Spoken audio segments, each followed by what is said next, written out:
അമ്പലപ്പുഴയിൽ G Sudhakaran സ്വതന്ത്രനായി മത്സരിക്കുമെന്ന് ഉറപ്പായി. ഇന്നലെ രാത്രി മുഖ്യമന്ത്രി പിണറായി വിജയൻ നേരിട്ട് ഫോണിൽ വിളിച്ചിട്ടും സുധാകരൻ വഴങ്ങിയിട്ടില്ല. രാത്രി ജില്ലാ സെക്രട്ടറിയുടെ നേതൃത്വത്തിൽ CPM നേതാക്കളും വീട്ടിലെത്തി സുധാകരനെ കണ്ടിരുന്നു. പിന്നോട്ടില്ലെന്ന നിലപാട് നേതാക്കളെ സുധാകരൻ അറിയിച്ചു. ഇതോടെ 6 പതിറ്റാണ്ടായുള്ള CPMുമായുള്ള ബന്ധം സുധാകരൻ വിച്ഛേദിക്കുമെന്ന് ഉറപ്പായി. അതേസമയം 11 മണിക്കുള്ള വാർത്താ സമ്മേളനത്തിന് ശേഷം തുടർ നടപടി ആലോചിക്കാമെന്ന് CPM നേതൃത്വം വ്യക്തമാക്കി.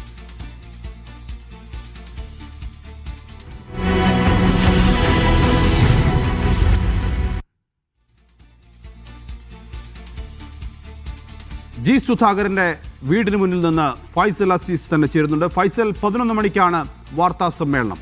ഇന്നലെ രാത്രി വളരെ വൈകിയും അനുനയ ശ്രമങ്ങൾ CPMന്റെ ഭാഗത്ത് ഉണ്ടായിരുന്നു. ഇന്ന് രാവിലെ വല്ല ശ്രമങ്ങളും CPMന്റെ ഭാഗത്തുണ്ടായോ? CPM പൂർണ്ണമായും കൈവിട്ടോ സുധാകരനെ?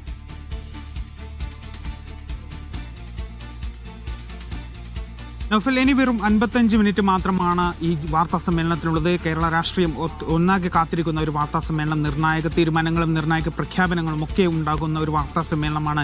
ഇനി വെറും 55 മിനിറ്റിന്റെ ദൈർഘ്യം മാത്രമാണ് ഉള്ളത്. 11 മണിയോടുകൂടിയാണ് അദ്ദേഹത്തിന്റെ വസതിയിൽ, പറവൂരിലുള്ള വസതിയിൽ വാർത്താ സമ്മേളനം പറഞ്ഞിരിക്കുന്നത്. 11 മണിക്ക് തന്നെ ഈ വാർത്താ സമ്മേളനം കൃത്യമായി തന്നെ ആരംഭിക്കും. അമ്പലപ്പുഴയിൽ മത്സരിക്കുന്നത് ഉൾപ്പെടെയുള്ള കാര്യങ്ങൾ അദ്ദേഹം ഒരു പ്രഖ്യാപനം, ഔദ്യോഗികമായ പ്രഖ്യാപനം ഉണ്ടാകും എന്നുള്ളതാണ് ഏറ്റവും പ്രധാനപ്പെട്ട കാര്യം എന്ന് പറയുന്നത്. മാത്രമല്ല, ഈ ഒരു വിഷയത്തിൽ ഇന്നലെ CPM നേതാക്കൾ അവസാനവട്ട അനുനയ ശ്രമം നടത്തിയിരുന്നു. അതായത് CPMന്റെ കേന്ദ്ര കമ്മിറ്റി അംഗം CS സുജാതയുടെ നേതൃത്വത്തിൽ CPM ജില്ലാ സെക്രട്ടറി ഉൾപ്പെടെയുള്ളവർ, CPI ജില്ലാ സെക്രട്ടേറിയറ്റ് അംഗങ്ങൾ ഉൾപ്പെടെയുള്ളവരാണ് ഇന്നലെ രാത്രി 8 മണിയോടുകൂടി അദ്ദേഹത്തിന്റെ ജി സുധാകരന്റെ വസതിയിലെത്തിയത്. തുടർന്ന് ഈ സിറ്റ് ഔട്ടിലായിരുന്നു അവർ ഈ കൂടിക്കാഴ്ച നടത്തിയത്. ആ കൂടിക്കാഴ്ചയ്ക്ക് ശേഷമാണ് അവർ മടങ്ങുകയും ചെയ്തു. അവർ പ്രധാനമായും ആവശ്യപ്പെട്ടത്, അതായത് ഈ വാർത്താ സമ്മേളനം, ഇന്ന് നടത്താനിരുന്ന വാർത്താ സമ്മേളനം മാറ്റിവെക്കുക, മാത്രമല്ല അംഗത്വം പുതുക്കുക, അതുപോലെ ഈ സ്വതന്ത്ര സ്ഥാനാർത്ഥിയെ മത്സരിക്കാനുള്ള തീരുമാനത്തിൽ നിന്ന് പിന്മാറുക. ഇങ്ങനെ 3 ആവശ്യങ്ങളാണ് ഈ CPMന്റെ നേതാക്കൾ ഇദ്ദേഹത്തിന്റെ വസതിയിൽ വെച്ച് ഇന്നലെ നടന്ന കൂടിക്കാഴ്ചയിൽ ആവശ്യപ്പെട്ടത്. എന്നാൽ അദ്ദേഹം തന്റെ നിലപാടിൽ ഉറച്ചു നിൽക്കുകയാണ്. ജി സുധാകരൻ ഒരു നിലപാടിൽ നിന്നും തെല്ലും പിന്നോട്ട് പോകാതെ തന്നെയാണ് അദ്ദേഹം ഈ നിലപാടിൽ തന്നെ ഉറച്ചു നിൽക്കുകയാണ്. അതുകൊണ്ട് തന്നെ ഇനി CPM നേതാക്കളുടെ ഭാഗത്ത് നിന്ന് അദ്ദേഹത്തെ അനുനയിപ്പിക്കാനുള്ള ശ്രമം ഉണ്ടാകില്ല എന്ന് തന്നെ പറയേണ്ടി വരും. ഏതായാലും ഇന്നലെ ഈ കൂടിക്കാഴ്ചയ്ക്ക് ശേഷം അടിയന്തര ജില്ലാ സെക്രട്ടേറിയറ്റ് യോഗം ചേർന്നിരുന്നു. അതായത് ജാഗ്രതയോടെ മുന്നേറുക എന്നുള്ളൊരു കാര്യം തന്നെയാണ് CPM മുന്നോട്ട് വെക്കുന്നത്. അതായത് ജില്ലാ സെക്രട്ടേറിയറ്റ് യോഗം തീരുമാനിച്ചത് അത് തന്നെയാണ്, ജാഗ്രതയോടെ മുന്നേറുക. അദ്ദേഹത്തിന്റെ ഇനി വാർത്താ സമ്മേളനത്തിനായി കാത്തിരിക്കുകയാണ്. കൂടുതൽ നീക്കത്തിന് വാർത്താ സമ്മേളനത്തിന് ശേഷം കൂടുതൽ പ്രതികരണങ്ങൾ ഉണ്ടാകും. HS സലാമിന്റെയും അതുപോലെ R നാസറിന്റെയും ഉൾപ്പെടെയുള്ളവർ, ജില്ലാ സെക്രട്ടറി ഉൾപ്പെടെയുള്ളവർ പ്രതികരണം ഉണ്ടാകും. ഇതിൽ ഏറ്റവും പ്രധാനപ്പെട്ട കാര്യം UDFന്റേതാണ്. കാരണം അദ്ദേഹം സ്വതന്ത്ര സ്ഥാനാർത്ഥിയായി ഔദ്യോഗികമായി പ്രഖ്യാപിച്ചു കഴിഞ്ഞാൽ UDF അദ്ദേഹത്തെ പിന്തുണക്കുമെന്ന് നേരത്തെ തന്നെ അറിയിച്ചിട്ടുണ്ടായിരുന്നു. ഇതുമായി ബന്ധപ്പെട്ടുകൊണ്ട് ഷുക്കൂറിന്റെ വിശദീകരണം അദ്ദേഹം പറഞ്ഞിട്ടുണ്ട്.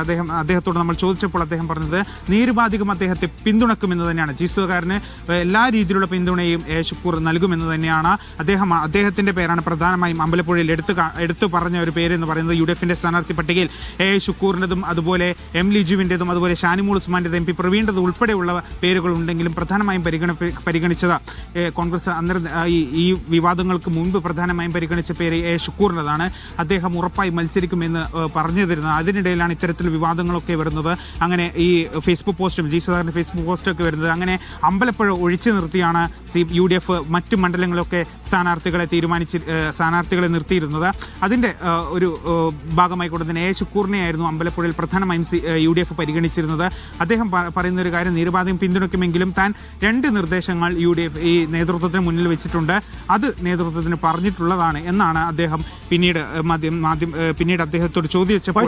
ഇന്നലെ CPM നടത്തിയത് ആത്മാർത്ഥമായ ഒരു ശ്രമമായിരുന്നു, അല്ലെങ്കിൽ സുധാകരൻ പുറത്തു പോകുമെന്ന് ഏകദേശം ഉറപ്പായി കഴിഞ്ഞു, പിന്നീടുള്ള വിശദീകരണത്തിൽ ഞങ്ങൾ അവസാനവട്ട ശ്രമവും നടത്തി എന്ന് പറയുന്നതിന് വേണ്ടിയുള്ള ഒരു കാട്ടിക്കൂട്ടൽ മാത്രമായിരുന്നോ ഇന്നലെ CPM നടത്തിയത്?